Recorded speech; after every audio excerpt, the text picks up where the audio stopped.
You think working alone in a grand, old Boston theater at night would be cool? Think again. Tonight on Night Creepypasta Rules. A film student learns 3 bizarre rules aren't superstition. They're the only thing separating him from the spectral audience that never left. Boston's old theaters hold lifetimes of applause, hushed anticipation, and silver screen dreams. But at the Majestic, the echoes linger long after the final credits roll, and sometimes the audience demands an encore.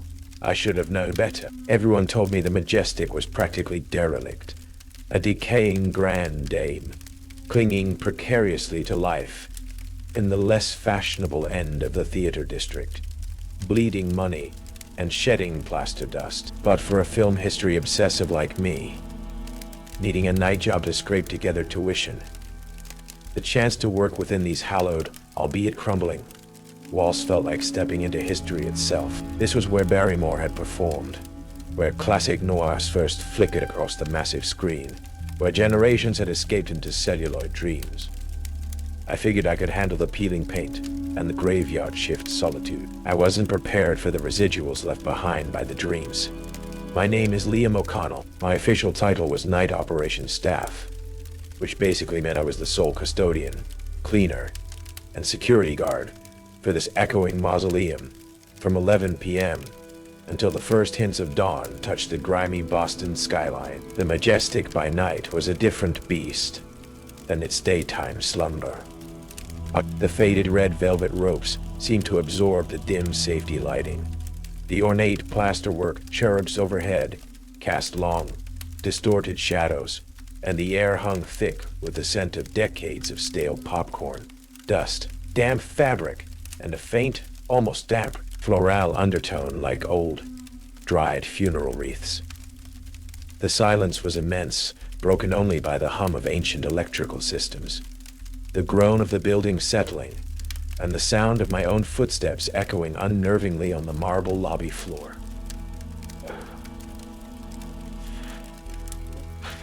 My orientation wasn't conducted by some cheerful HR rep, but by Eleanor Vance, the other half of the night crew, who mostly handled ticket reconciliation and closing down the ancient concession stand before I arrived. She looked like she'd been working here since the silent film era and hadn't enjoyed a minute of it. Late 20s maybe, but with tired eyes, a permanent frown etched around her mouth, and a cynical weariness that clung to her like the scent of her, like the scent Stahle cigarettes. Right, O'Connell, she said, skipping any pretense of welcome as she handed me a ring of heavy brass keys on my first night. Forget the employee handbook. Frank, the day manager, whom I'd met briefly, doesn't know squat about what really happens here after lockup. There are 3 rules, non-negotiable. You follow them, maybe you last. You don't, you won't. Her tone was flat, matter of fact, devoid of drama, but heavy with grim certainty. She ticked them off on her fingers, her gaze hard and direct. Rule 1. The kid. Sometimes, usually near the old main entrance, you might see a small child. Looks out of place, old clothes maybe. They'll ask for a ticket to the first showing. Don't ask what show. Don't ask how they got in. Just tear off a blank stub from the old roll under the counter. Give it to them and walk away. Say a prayer if you're inclined. It helps some people. My mouth felt dry. A kid. Don't ask questions, she snapped. Rule 2. The laughter.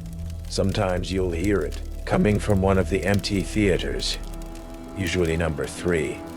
The small one upstairs. It doesn't like being acknowledged. She paused, rubbing her temples tiredly before fixing me with her stare again. Rule 3. The clapper. This one feels the weirdest, but you have to do it right. And if you're alone and you see someone, just one person, sitting in one of the theaters, usually the main auditorium, clapping slowly, rhythmically, you walk to the entrance of that section. You clap exactly 3 times, matching their rhythm as best you can. Then you turn around and leave immediately. Don't wait. Don't look back. Don't engage further. 3 claps, then out. Got it? As she finished explaining the 3rd rule, The massive, dusty crystal chandelier, hanging precariously in the center of the lobby, flickered violently for a second, casting wild shadows, before settling back into its dim, steady glow. Neither of us commented on it. Who are they? I asked, unable to help myself. The kid? The clapper? Eleanor let out a short, harsh sigh. Does it matter? They're part of the building, like the dust, the memories. Some say it's the audience that never left. Others talk about old ladies. The projectionist who supposedly still haunts the booth sometimes. She shrugged, pulling her worn jacket tighter around herself. Look, I don't get paid enough to understand it. I just get paid to survive this shift. Follow the rules, Liam. Don't be a hero. Don't be an idiot. Just survive. She left shortly after, leaving me alone in the vast, echoing grandeur of the Majestic. Survive. It wasn't the word I'd associated with working in a place dedicated to dreams and flickering illusions. But standing there, feeling the weight of decades pressing in from the velvet darkness, hearing the old building groan around me, I had a chilling feeling that survival was exactly what the night shift at the Majestic was all about. The real show was just beginning. My first few solo nights at the Majestic were an education in isolation and atmosphere. The sheer size of the place when empty was unnerving. My footsteps echoed too loudly on the marble floors of the grand lobby, hushed to near silence on the thick, patterned carpets, leading to the multiple theaters branching off like dark arteries. Shadows pooled deep and thick in the ornate box seats overlooking the main stage. Sometimes, the dormant ventilation system would exhale a sigh of cool, dust-laden air that carried faint, phantom whispers. Other times, I'd find a spilled popcorn box uprighted, or a velvet rope inexplicably unhooked. Minor things, easily dismissed as drafts or my own fatigue playing tricks. At least, that's what I told myself. The romance of working in a piece of film history quickly evaporated under the weight of the deep night silence and the constant feeling of unseen occupancy. My initial explorations, fueled by cinematic curiosity about hidden passages or forgotten architectural details, dwindled. I started sticking to the required cleaning routes, the necessary security checks, moving purposefully, trying not to linger too long in any one empty theater. Then came the child. I was polishing the brass railings of the grand staircase leading to the mezzanine.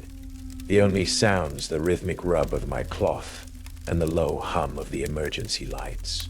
Suddenly, I realized I wasn't alone. Standing near the defunct, velvet-roped entrance to the main auditorium was a small boy, maybe 7 or 8 years old.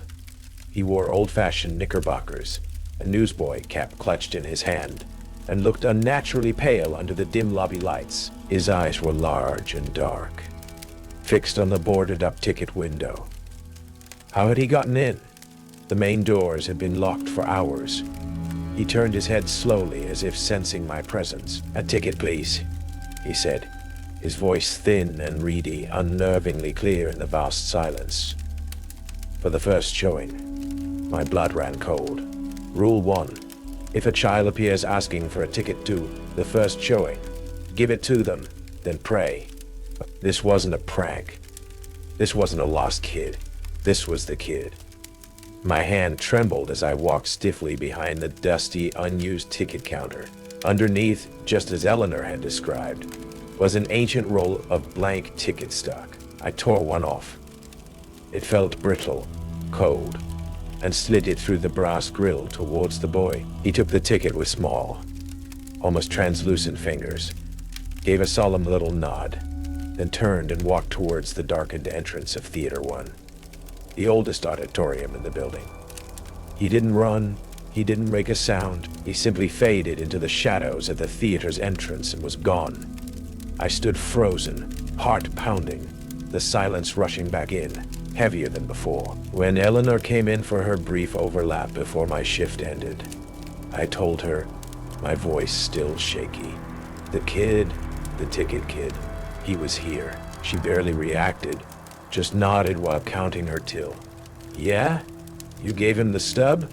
I confirmed. "Good," she said, her shoulders relaxing almost imperceptibly. That's all you gotta do. He shows up, gets his ticket, moves on. Less trouble that way. Don't dwell on it. Her casual dismissal felt jarring, almost suspicious. Why was she relieved? My curiosity, now mixed with genuine fear, wouldn't let it rest. Later that week, I sought out Arthur Davies. I found him, as Eleanor predicted, puttering around in the cavernous, cluttered projection booth, overlooking the main auditorium. A space filled with the smell of old film stock, ozone, and dust, dominated by two massive, hulking projectors that looked like sleeping metal beasts. Arthur himself was small, wizened, with ink-stained fingers and eyes, magnified by thick glasses that seemed to hold the reflected flicker of a million movies. Hesitantly, I asked him about the ticket kid. Arthur stopped polishing a lens, his cheerful tinkering replaced by a sudden, weary gravity. Ah, him, he sighed. He's one of the oldest echoes here, Liam. From before the Majestic was even built. He gestured vaguely towards the city outside the booth's small window. This land wasn't always theaters and shops. Orphanage here back in the day, burned down. Bad fire, took a lot of little ones. He looked back towards the empty auditorium below. Some say he's still waiting for that first picture show they promised them, the one they never got to see. He shook his head sadly. Just give him the ticket, son. It's kinder. He offered no more, turning back to his machines, a silent dismissal. I left the booth feeling colder than ever. Kinder. Or was it just another rule in a system designed to appease something far larger and less understood? That night, doing my final rounds, I checked Theater 1. Locked tight, as always. But lying on the center seat of the front row, clearly visible in my flashlight beam, was the single blank ticket stub I had given the boy. The encounter with the ticket kid shifted something in me. The Majestic no longer felt just old and atmospheric. It felt actively haunted, occupied. I became hyper-aware of every creak, every shadow, and I started paying closer attention to Eleanor Vance. Her cynicism now seemed less like burnout and more like a carefully constructed defense mechanism. I noticed her routines. Before starting her closing tasks each night, she'd always leave a single, perfectly placed kernel of popcorn on the floor, just outside the double doors leading to the corridor for Theater 3. Sometimes she'd hum a strange, discordant little tune while locking up the concession stand, a melody that sounded both melancholy and deeply unsettling, and she always avoided the Theater 3 corridor on her way out, taking a longer route through the main lobby. Theater 3 was on the upper mezzanine level, small, rarely used, even when the Majestic ran its limited weekend matinees. It had a reputation, even among the sparse day staff, for being perpetually cold, the seats often damp for no reason. Arthur Davies had warned me about its bad associations. One night, driven by a need to understand Eleanor's avoidance, I was doing my cleaning sweep near the top of the mezzanine stairs, closer to the Theater 3 corridor than usual. The air here was noticeably colder, carrying a faint, unpleasant scent like damp wool and stale perfume. The double doors to the corridor were heavy, dark wood, currently locked. As I swept nearby, I heard it clearly from behind those doors. Laughter. Not loud, but distinct. A chilling, mirthless sound, like dry leaves skittering over glass, echoing faintly from within the empty theater. Rule 2. If you hear a laughter from an empty theater, don't investigate. My skin crawled. I backed away slowly, then turned and quickly finished my sweep downstairs, the memory of that cold, empty laughter raising goosebumps on my arms. Later, I found Arthur in the booth again, splicing some ancient film reel. "Arthur," I asked, trying to sound casual. "Theater 3. What actually happened there?" He sighed, not looking up from his work. "Depends who you ask, son. Some say an actress hung herself in the dressing room backstage after a disastrous opening night, back in the vaudeville days, before it was just movies. Others talk about a critic who died right in his seat during a screening. literally bored to death. Or maybe scared to death. He finally looked at me, his eyes serious. Point is, it's a sour spot. Holds on to bad feelings. The audience, he used the term almost reluctantly, gets louder there sometimes. That laughter you probably heard, it ain't laughing with you. He shook his head. Best left alone. Eleanor knows that much at least. His confirmation of the laughter, his mention of the audience, sent another chill through me. And his comment about Eleanor. It implied she knew exactly what she was avoiding and why. Her rituals weren't random. They were deliberate acts of appeasement or warding. I started watching her more closely, looking for other signs. I noticed she never touched the donation box for the Theater Preservation Fund without gloves. She always left one specific overhead light on in the lobby, even though Harrison, the day manager, complained about the electricity bill. Small things, but they formed a pattern of careful ritualistic avoidance learned through long, fearful experience. What had happened to make her so cautious? What had she seen? And what was she protecting herself from by ensuring I followed the rules? The thought made my blood run cold. I found an old employee timesheet binder hidden in a dusty office. Names were listed, shifts recorded, but for the years Eleanor claimed to have started, several night shift employees before me had entries that just stopped. No resigned, no terminated, just blank space after their last recorded shift. The weight of the Majestic secrets pressed down on me. The silence felt charged, the shadows seemed to deepen, and my interactions with Eleanor became strained, filled with unspoken questions on my part and barely concealed wariness on hers. I doubled down on researching the theater's history, finding archived articles about unexplained accidents, sudden closures, and whispers of it being haunted dating back decades. Arthur Davies remained my only source of cryptic lore, doling out fragments of information like precious, dangerous jewels. The clapping, he'd murmured one night when I pressed him about Rule 3. That's old man Hemlock, most likely, or what's left of him. Owned the theater back in the 30s. Lost everything in the crash. Found him hanging from the main stage rigging one morning. They say sometimes he still shows up for the late show, waiting for the applause that never came. Arthur shivered, despite the warmth of the projection lamps. Don't keep him waiting, Liam. But don't encourage him either. 3 claps. A polite acknowledgement. Then gone. You stay longer. You look too close. He might think you're part of the act, and you don't want to be part of his final performance. His words echoed in my mind a few nights later. I was doing my final walkthrough before the deepest part of the night settled in, checking the doors of the main auditorium. The heavy velvet curtains were drawn across the stage, the vast sea of seats empty and silent in the dim safety lighting. Except for one, far back, in the center of the last row, a single dark silhouette sat perfectly still. As I watched, frozen by the entrance, the figure slowly began to clap, a deliberate, measured rhythm. Clap, pause, clap, pause, clap. The sound echoed unnaturally in the cavernous space, amplified beyond reason, seeming both intimately close and miles away. It wasn't frantic applause. It was steady, expectant, demanding. Old man Hemlock? Rule of 3.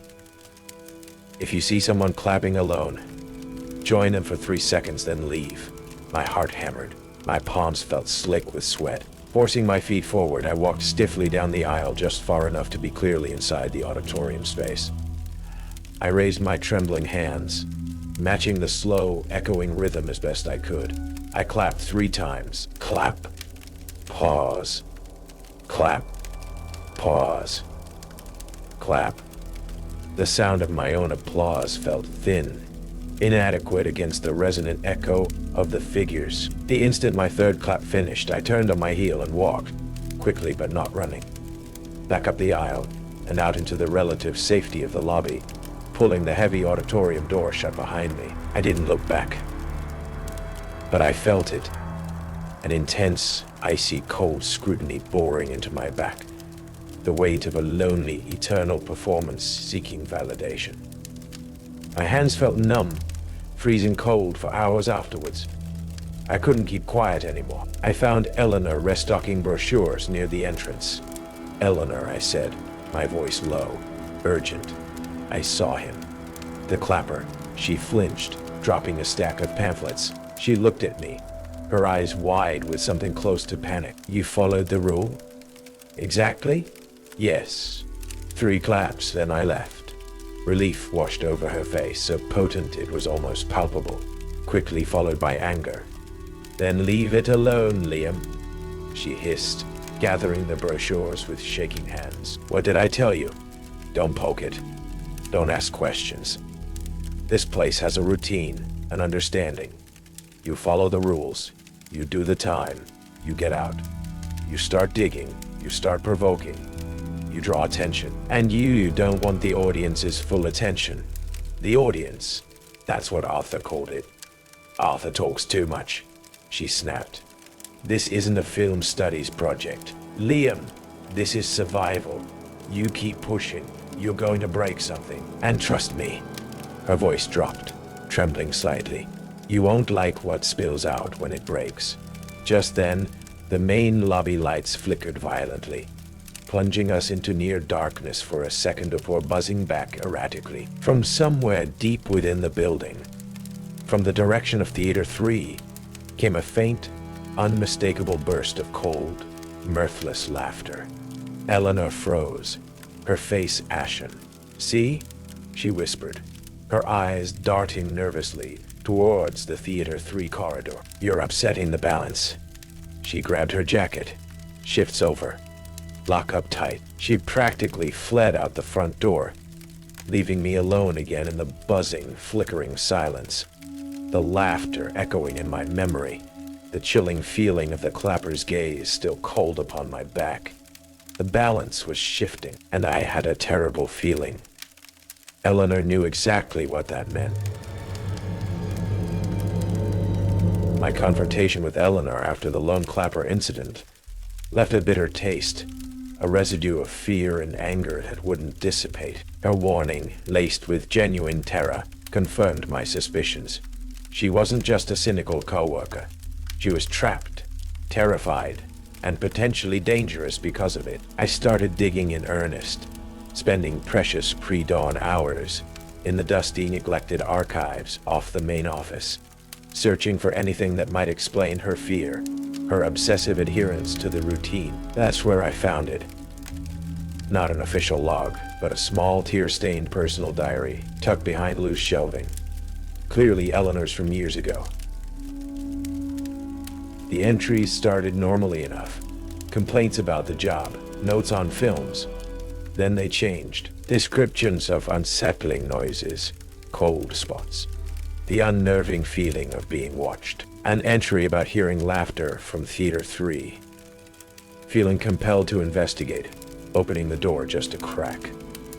The writing became frantic after that, describing days of lost time, oppressive silence followed by overwhelming noise, the feeling of a noise, something trying to get inside her head. There was a desperate, underlined passage. It wants an audience. It wants attention. Follow the rules. Give it just enough. Don't give it you. And a final chilling entry. Saw it tonight. Clapping again. I almost stayed too long. It felt welcoming. Need to be more careful. Need someone else for it to watch. Someone else. Me. Just as I closed the diary, a new sound reached me, faint but growing. A high-pitched, discordant melody, like a warped version of old vaudeville music, seeming to emanate from the walls themselves. Simultaneously, my radio crackled. It was Arthur Davies' voice, tight with panic. "Liam, get out of the archives. Now. Something's wrong tonight. The energy. It's spiking. It feels like the night hemlock. his transmission cut off into harsh static. Adrenaline surged. I shoved the diary into my jacket and ran out of the archives just as the main lobby lights flickered violently and died, plunging the vast space into near total darkness, lit only by the weak, widely spaced emergency lighting and the eerie external lighting and the eerie external glow from the streetlights filtering through the tall arched windows. And the laughter began. Not just from Theater 3 this time. It echoed from every darkened theater entrance. A multi-layered cacophony of cold, mirthless amusement swirling through the cavernous lobby. Rule 2. Amplify it into a nightmare. Ignoring it was impossible when it was everywhere. Then, they appeared. Not one ticket kid, but 3, 4, emerging from different shadowed doorways. Their pale faces identical, eyes dark pits, all extending small, demanding hands. First showing. They whispered in unison, their voices overlapping into a chilling chorus. Rule 1. Multiply, demanding attention. I backed away towards the main staircase, heart hammering. Where was Eleanor? Was this her doing, or had my discovery, Arthur's panic, finally broken the fragile balances she clung to? Suddenly, from the mezzanine level above, came a sound that made my blood run colder than the children's whispers. A slow, rhythmic, solitary impact of hands coming together. Then another figure appeared on the opposite balcony, mirroring the first. Impact. Pause. Impact. Then another, in the shadowed doorway of the main auditorium below. Impact. Pause. Impact. Rule 3. Fracturing. Multiplying, demanding participation from multiple directions. Liam. Eleanor's voice screamed my name, not in warning, but in sheer terror. I saw her then, pressed back against the far wall near the concession stand. Her face white, eyes wide with panic. She wasn't controlling this. She was caught in it just like me, maybe worse. Whatever truths she thought she had, whatever routine she maintained, was shattered. It's too much, she sobbed, shrinking back as one of the clapping figures seemed to glide closer to her. You shouldn't have looked. You shouldn't have dug so deep. The house lights flickered back on momentarily, erratically, illuminating the scene in strobing flashes. In those flashes I saw them. Not just the children, the clappers, but dozens of other figures seated in the lobby's dusty armchairs, standing in the darkened bar alcove, lining the mezzanine railing, translucent, shimmering forms in outdated clothes, all silent, all watching us. The full audience had assembled. The air grew heavy, freezing cold. The discordant vaudeville music swelled, blending with the laughter, the clapping, the whispers. It was sensory overload, a psychic assault. I fumbled for Elias's herb pouch. No, wrong story, damn it. I fumbled for my radio, trying to reach Arthur again, but only static answered. Eleanor pointed a trembling finger towards the main auditorium, where the original lone clapper still maintained its slow, steady rhythm amidst the growing chaos. Him! She shrieked over the din. Hemlock! Appease him first. Maybe it'll calm the others. 3 claps, Liam. Do it.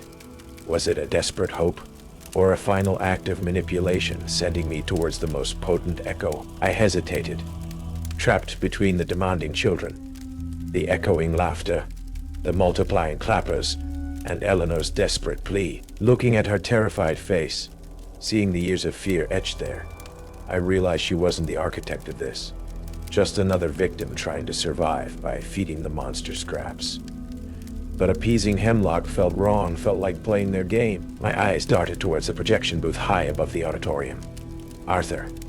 If anyone knew a weakness, it was him. Ignoring Eleanor's frantic gestures towards the clapping Hemlock figure, I made a break for the side service stairs that led up towards the booth.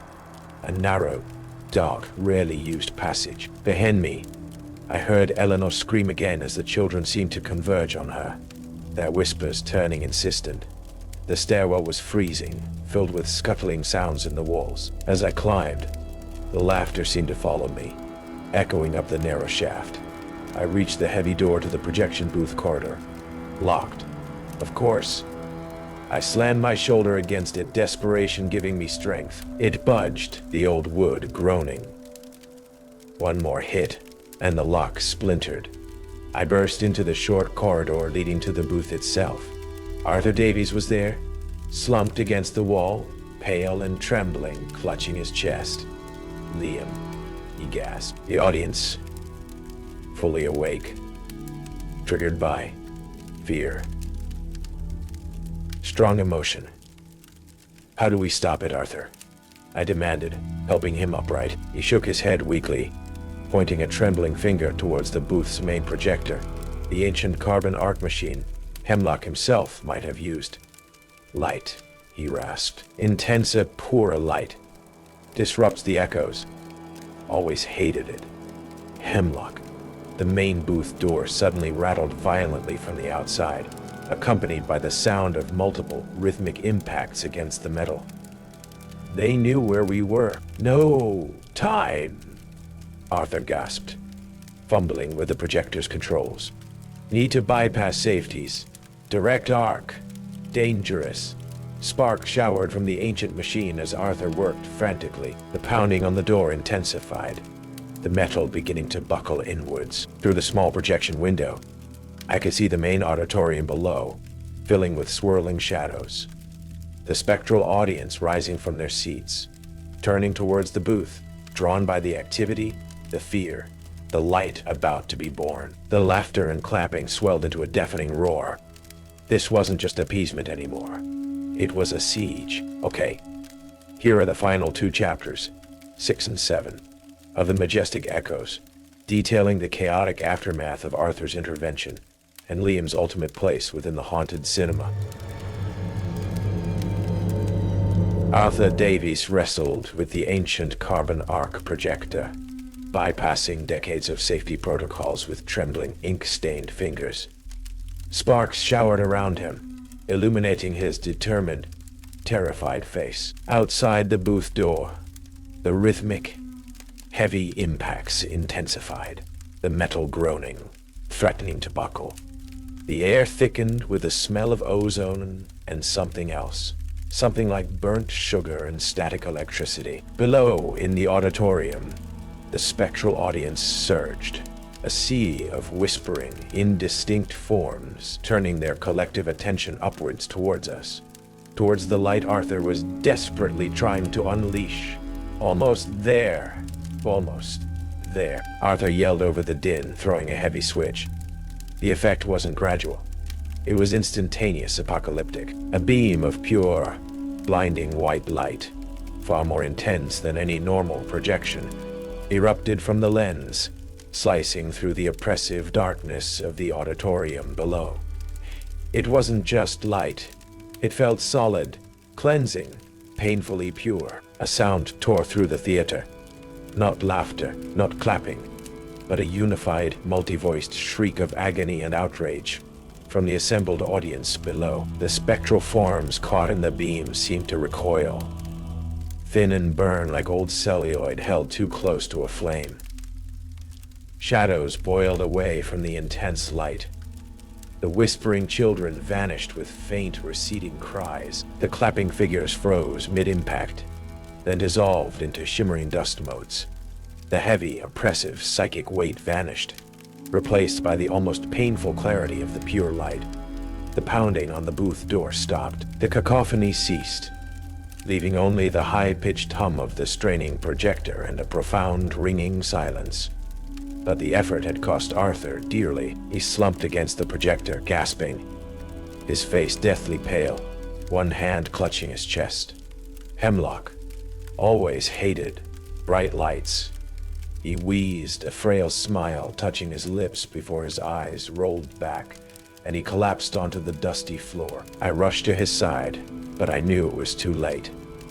The strain, the energy surge, the sheer force of will required. It had burned him out from the inside. He lay still, the scent of ozone clinging to him. Another victim of the Majestic's long, dark history. Shaking, heart pounding with grief and residual terror, I forced myself to check the auditorium through the projection window. The intense beam had shut off automatically after Arthur fell, plunging the theater back into dim emergency lighting. It was empty. The spectral audience was gone, banished or forced back by the light. But the air felt thin, brittle, charged with resentment. On the booth window itself, facing outwards towards the theater, was the faint, sizzled outline of a small child's handprint. A final, ghostly touch. I needed to find Eleanor. Leaving Arthur's still form, I descended the narrow service stairs, my legs unsteady. The main lobby was a mess. Brochures scattered, velvet ropes torn down, a faint smell of burnt plastic lingering. I found Eleanor huddled near the concession stand where I'd last seen her. She wasn't physically harmed, but her eyes were wide and vacant, staring unseeingly at the far wall. She didn't react when I called her name, didn't flinch when I touched her shoulder. The psychic backlash, the raw terror of the audience unleashed, had snapped something inside her. Whatever fragile bargain she'd maintained had been voided in the chaos, leaving behind an empty vessel. Sirens wailed in the distance, growing closer. Neighbors must have reported the intense light or noise. Officer Maya Chen was the first through the main doors, weapon drawn cautiously, her flashlight beam cutting through the gloom. She took in the scene.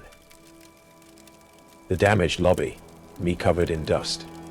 Eleanor catatonic, the faint smell of ozone, her expression hardening with professional suspicion. The official story involved a cascading electrical failure due to old wiring, plausible, triggering fire suppression systems, explaining odd residues, and causing mass panic and distress in the 2 night staff members found on site. Arthur Davies, the elderly former projectionist often seen puttering around, sadly suffered a fatal heart attack amidst the chaos. Eleanor Vance was hospitalized for acute psychological distress. My own fragmented, terrified testimony was put down to shock. Officer Chen filed her report, thorough but ultimately inconclusive regarding anything beyond equipment failure and stress. She gave me a long, searching look before she left, though, one that said she knew there was more to the story, even if she couldn't write it down. The Majestic was closed indefinitely, pending safety reviews and electrical upgrades that everyone knew would never actually happen. Months later, the Majestic remained dark, a sleeping giant covered in dust sheets and silence, another forgotten jewel in Boston's historic theater district. The official investigation concluded with faulty wiring. Eleanor remained in long-term care, unresponsive, lost somewhere between the flickering images of her past and the terror she'd tried so hard to manage. Arthur Davies was buried quietly, remembered by a few film historians as a dedicated craftsman, his final, desperate act known only to me. I should have walked away, should have gone back to film school, found a job in a brightly lit archive, anything. But I couldn't. The Majestic, even shuttered and silent, held a gravitational pull. I felt responsible somehow. Responsible for Arthur, for Eleanor, even for the restless audience itself. Maybe my film student romanticism wasn't entirely dead, just mutated into something darker, more complex. Or maybe, as Arthur hinted, the place changes you once you truly see what happens after the house lights go down. When a skeleton crew was eventually hired by a preservation trust to simply maintain the building's structure and prevent further decay, mostly just keeping the power on minimum, running dehumidifiers, I applied. Frank, the day manager, long gone, was replaced by a disinterested property manager who only cared that someone was locking the doors at night. They hired me, probably because no one else wanted the job. So now, I walk the echoing halls alone again, but it's different. The fear is still there, a low hum beneath the surface, but it's tempered with a weary understanding, a grim acceptance. The rules are ingrained. Sometimes, late at night, near the old main entrance, I see the pale child approach. I tear off a blank ticket stub from the roll Arthur kept, place it on the counter, and turn away. When I look back, it's gone. Sometimes, passing the locked corridor to Theater 3, I hear the faint, chilling whisper of laughter. I check the lock, ensure it's secure, and keep walking. And sometimes, usually in the vast emptiness of the main auditorium, I see the lone figure take a seat in the back row, begin its slow, rhythmic applause. I walk to the entrance, stand in the shadows, match the rhythm for 3 precise impacts of my own hands, then turn and leave, the sound echoing in the velvet dark. It's a routine, a ritual, a lonely vigil. I am the custodian, the usher, the sole remaining audience member for the Majestic's Perpetual, spectral show. I don't know if I'm keeping things contained, or simply participating in an endless cycle. I clean the dust, check the locks, listen to the silence. The audience is quieter now, sated, or perhaps just waiting, watching from the darkness behind the screen, from the empty seats, from the deep shadows in the projection booth where Arthur Davies made his last stand. So the Majestic sleeps, dreaming its flickering dreams of bygone eras, and I remain the night shift worker, forever attuned to its secrets, forever part of its haunting final reel. The credits never roll here, the show just goes on. Liam survived the spectral siege and now keeps a lonely vigil, forever part of the Majestic's haunted final reel. If this chilling feature presentation gave you goosebumps, hit like, share, and subscribe to Night Creepypasta Rules. The show must go on, even after the credits roll. Untitled Chapter, Perpetual, Perpetual, Cut